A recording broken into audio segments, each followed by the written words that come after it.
Hello everyone, मैं इस video में बताने वाला हूं कि कैसे आप छत्तीसगढ़ एम्प्लॉयमेंट सर्विस में जाकर ई रोजगार पंजीयन आप घर बैठे ही कर सकते हैं। इसके क्या रूल्स और इसमें क्या आपको अपलोड करना है डॉक्यूमेंट्स, ये सब मैं इस वीडियो में बताऊंगा, तो इस वीडियो को एंड तक जरूर देखें। तो देखिए, ये आपको दिख रहा होगा, आपका ये ई रोजगार पंजीयन का वेबसाइट है। जो ये लिंक आपको दिख रही है, मैं लिंक आपको डिस्क्रिप्शन बॉक्स में प्रोवाइड करवा दूंगा। उसके बाद डायरेक्ट आप इस वेबसाइट पे आप आ सकते हैं। तो चलिए, अब हमको यहाँ पर रजिस्टर करना है, तो यहाँ पर मैं रजिस्टर पर क्लिक करूँगा। अब देखिए, क्लिक करने के बाद कुछ ऐसा आपको देखने मिलेगा। चलिए, अब यहाँ पर आपको बोल रहा है कि आप कौन से स्टेट से भरना चाहते हैं। तो बिल्कुल, तो हम भरेंगे छत्तीसगढ़ से, तो हम छत्तीसगढ़ लेंगे। हमारा डिस्ट्रिक्ट कौन सा, आप भी छत्तीसगढ़ से अगर भर रहे हैं तो आप अपने डिस्ट्रिक्ट पे देख लेंगे कौन सा आपका डिस्ट्रिक्ट है। तो हमको बिलासपुर से करना है, तो हम बिलासपुर से करेंगे। उसके बाद यहाँ पर आपको इसको डी को सेलेक्ट करना है, बिलासपुर का। फिर उसके बाद आप यहाँ पर डालेंगे कैप्चा।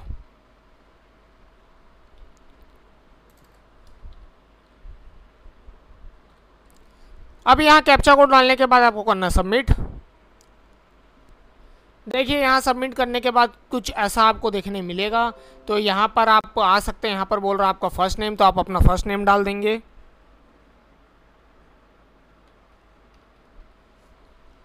यहाँ पर मिडिल नेम है तो आप मिडिल नेम डालेंगे, नहीं है तो लास्ट नेम डाल देंगे। अब यहाँ पर बोल रहा है आपके फादर का नाम, तो वो डालना है आपको। उसके बाद मम्मी का नाम डालेंगे। अब देखिए, यहाँ पर आपको डालना अपना डेट ऑफ बर्थ।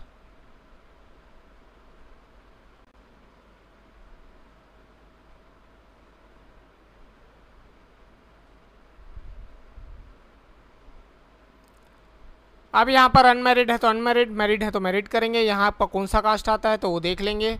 यहाँ पर आपको पूरे कैटेगरी दिखा देगा। तो अभी हम जर्नल, तो जर्नल डालेंगे। यहाँ पर रूरल अर्बन देख लेंगे। अर्बन मीन्स रहेगा आपका, अगर शहरी एरिया पे है तो वहाँ का आप डालेंगे अर्बन।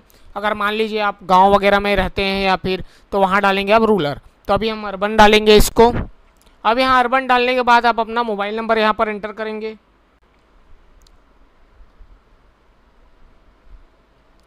मोबाइल नंबर डालने के बाद देखिए, यहाँ पर बोल रहा है आपका एड्रेस क्या है। तो चलिए, आप हम ये एड्रेस डाल देते हैं।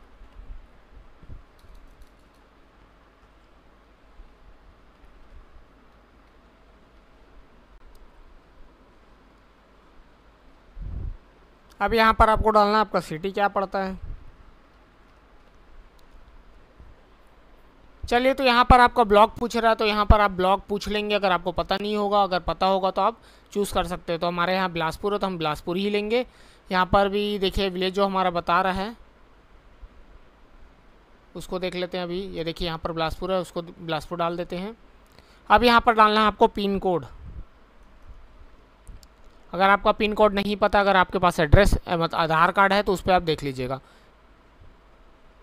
चलिए, अब यहाँ पर पूछ रहा है कि आइडेंटिफिकेशन मार्क्स आपके क्या हैं, तो देख लीजिएगा। तिल वगैरह हो या कुछ भी, अगर आपको लगता है कि आप बन वन है तो उसको भी आप यहाँ एंटर कर सकते हैं। तो हम डाल देते हैं फेस ऑन मोल डाल देते हैं। चलिए, तो अब ये डालने के बाद अगर आपके पास ड्राइविंग लाइसेंस अगर आप डालना चाहते हैं या पासपोर्ट आप डालना चाहते हो डाल सकते हैं, अन्यथा यहाँ पर कोई कंपलसरी नहीं है।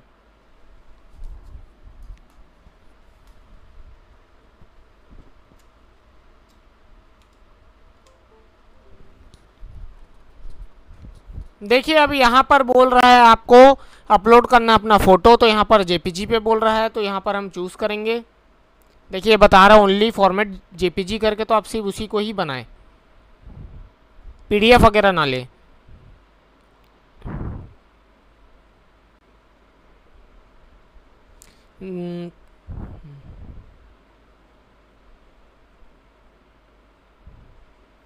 अब देखिए, यहाँ पर हमने डाल दिया। अब देखिए, यहाँ पर सब फिल हो चुका है। अब यहाँ पर हमको करना है नेक्स्ट।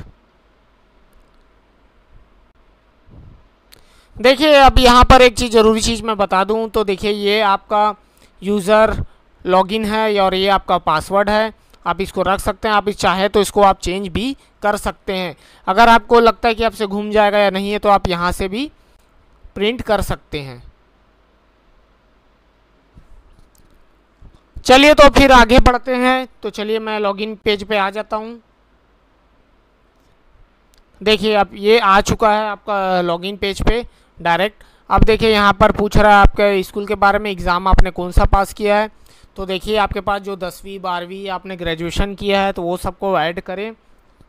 अगर मान लीजिए 8वीं भी आपका बोर्ड था तो वो भी ऐड कर सकते हैं। यहाँ पर आप अपने हिसाब से जैसा आपको ठीक लगे, 11वीं 12वीं वो भी आप ऐड कर सकते हैं। अगर नहीं है तो बोर्ड एग्ज़ाम बस ऐड करना चाहते हैं तो वो कर लीजिए, और ग्रेजुएशन आपको ऐड करना है तो ऐड कर लीजिए। पोस्ट ग्रेजुएशन वो भी कर सकते हैं। अगर नहीं है तो आप 10वीं 12वीं का भी कर सकते हैं। अगर कॉलेज कंप्लीट हो गया तो उसका भी कर सकते हैं। तो चलिए यहाँ पर हम ले लेते हैं 10वीं पास का। अब यहाँ पर देखिए आपका इंस्टीट्यूट पूछ रहा है, स्कूल का नाम, और यहाँ पर देखिए आपका जो बोर्ड है वो कौन सा बोर्ड है। हमारा वही सेकेंडरी रायपुर छत्तीसगढ़ बोर्ड था तो हम उसी को क्लिक करेंगे। यहाँ पर हम अपने स्कूल का नाम डालेंगे।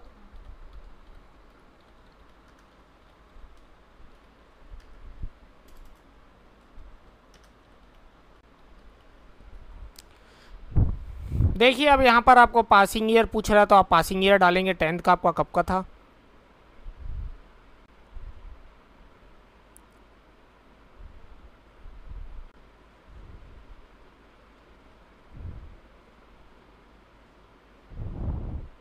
अब यहाँ पर कौन सा डिवीज़न था, फर्स्ट या सेकंड, तो यहाँ पर फर्स्ट डाल रहे हैं हम। यहाँ आपका कौन सा मीडियम था, तो हिंदी मीडियम से थे। तो चलिए अब यहाँ पर मैं चीज़ बता देता हूँ आप सब्जेक्ट कैसे सेलेक्ट करेंगे।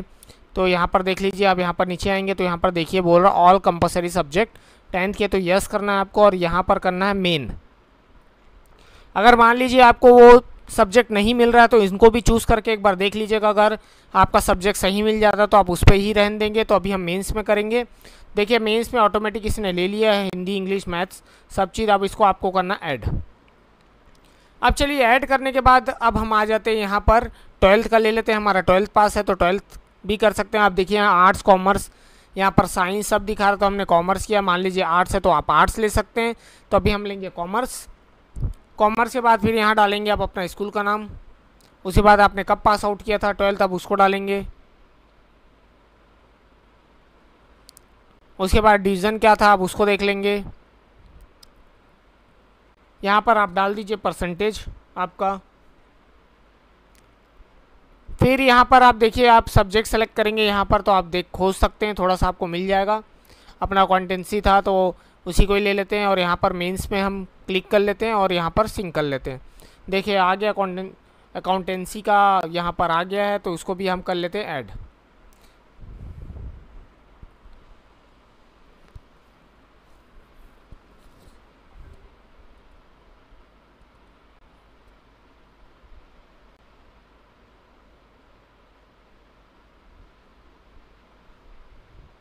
यहाँ मैंने परसेंट नहीं डाला था इसलिए मैं इसको दोबारा कर रहा हूँ।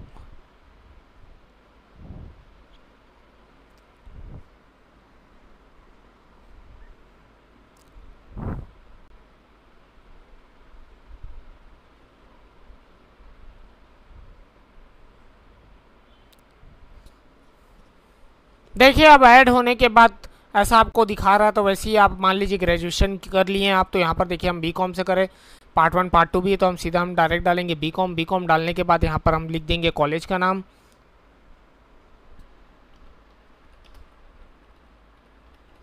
अब ये कॉलेज डालने के बाद ईयर ऑफ पासिंग आपका जो ग्रेजुएशन रहेगा वो मैं करूँगा। मान लीजिए आप पार्ट 1 कर रहे हैं तो पार्ट 1 का डाल दीजिए। अगर मान लीजिए आप अभी उसको एंटर नहीं कर सकते हैं तो मत करिएगा, डायरेक्ट अगर ग्रेजुएशन हो जाएगा तब करिएगा। तो अभी मैं इसको फ़िलहाल ऐड नहीं करता हूँ, अभी मैं यही 2 को ऐड करके मैं आगे बढ़ जाता हूँ। तो चलिए अब यहाँ पर मैं नेक्स्ट कर दूँगा। अब देखिए यहाँ पर कुछ पूछ रहा है आपके पास स्कीम्स है, ईयर है, इसको भरने की कोई ज़रूरी नहीं है। अगर आप भरना चाहते हैं, अगर आपको ये समझ में आता है कि हाँ हमारे पास स्कीम है, हमको नो स्किल्स डिटेल्स हैं, तो आप इसको भरे नहीं हैं तो आप इससे आगे जा सकते हैं। तो यहाँ पर हम कर देंगे नेक्स्ट। देखिए नेक्स्ट करने के बाद आपका पूछ रहा है कि आपने कहीं काम वाम किया पार्ट टाइम फुल टाइम, या आपके पास एक्सपीरियंस टाइप है। अगर ये हो तो ही यहाँ पर इस डिटेल को फिल करें, अगर नहीं है तो ये भी कंपल्सरी नहीं, आप नेक्स्ट कर सकते हैं। अब देखिए यहाँ पर पूछ रहा है हिंदी इंग्लिश क्या आपको आता है, हिंदी आता है तो बोल लेते हैं, लिख लेते हैं, तो यहाँ पर उसको ऐड कर सकते हैं। मान लीजिए और भी कुछ लैंग्वेजेस आपको आती हैं तो उसको भी आप यहाँ पर ऐड कर सकते हैं, नहीं तो आप मत करिएगा। चलिए हम इंग्लिश भी बोल लेते हैं, लिख लेते हैं। तो इसको भी ऐड कर लें। देखिए 2 चीज़ ऐड हो गई है। तो यहाँ पर जो लैंग्वेज आपको आता है तो बिल्कुल आप उसको सेलेक्ट करें, फिर उसके बाद आप कर लेंगे नेक्स्ट। अब नेक्स्ट करने के बाद एडिशनल इन्फॉर्मेशन डिटेल पूछ रहा है, तो अगर आपको लगता है तो आप वेट अपना जो भी है, डिसेबिलिटी है, ब्लड ग्रुप, ये भी आप भर सकते हैं। अगर नहीं है तो भी इसको आप स्किप कर सकते हैं। तो अभी मैं ये सबको नहीं भरूंगा क्योंकि मेरे पास ये सब का डिटेल अभी उपलब्ध नहीं है, तो मैं कर दूंगा यहाँ इसको नेक्स्ट। अब देखिए नेक्स्ट करने के बाद यहाँ पर अदर विलनेस पूछ रहा है, आपको है ट्रेनिंग चाहिए, सेम एम्प्लॉयमेंट चाहिए, तो आप इसको क्लिक करें, नहीं तो अन्यथा आगे बढ़ जाएं। देखिए अब कुछ ऐसा आपको देखने मिलेगा, कुछ ऐसा इंटरफेस आ जाएगा इसको। तो इसको बिल्कुल प्रिंट करके आप देखिए कुछ आपको ऐसा कुछ दिखने मिल जाएगा इंटरफेस। एक्नॉलेजमेंट X10 मैं आगे बताता हूँ और क्या क्या आपको फॉर्म डाउनलोड करके या प्रिंट करके आपको रखना है, क्योंकि देखिए ये हमने ऑनलाइन सिर्फ पंजीयन किया हुआ है। इसके बाद मैं बताऊंगा कि आपको कौन कौन से डॉक्यूमेंट रखने हैं। और एक चीज़, जो आप रिज़ल्ट जैसे 10th और 12th का हमने भरा है, तो वो ओरिजिनल रिज़ल्ट आप अपने पास रखना है। और देखिए ये जो फॉर्म मैं बताऊंगा कौन कौन से फॉर्म आपको रखने हैं, इसको आपको लेकर आपके नियरेस्ट पंजीयन केंद्र में जाना पड़ेगा। जी हाँ, वो वहाँ से वेरीफाई होगा। तो ये चीज़ याद रखें, ये फॉर्म को आपके ओरिजिनल जो रिज़ल्ट है उसको अपने पास ज़रूर रखें और अगले दिन या हफ्ता भर के अंदर वो नियरेस्ट आपके पंजीयन केंद्र में जाकर अपने फॉर्म को पंजीयन करें। तो चलिए एक ये हो जाएगा आपका एक्नॉलेज X10, इसको आप निकाल सकते हैं। अब यहाँ बैक टू मेन्यू में चल देता हूँ। अब देखिए यहाँ पर आपको दिख रहा होगा X1 X10 आप निकाल लिए। उसके बाद है ये देखिए स्लिप है। ये 3 चीज़ें आपको प्रिंट करनी है, अपने पास ये 3 चीज़ को रखना है और इनको निकाल कर अपना रिज़ल्ट अटैच करके आपको नियरेस्ट पंजीयन केंद्र में जाना पड़ेगा। तो चलिए फिर मैं ऐसी इंटरेस्टिंग वीडियो बनाते रहूँगा। मिलता हूँ नेक्स्ट वीडियो के साथ। Thank you.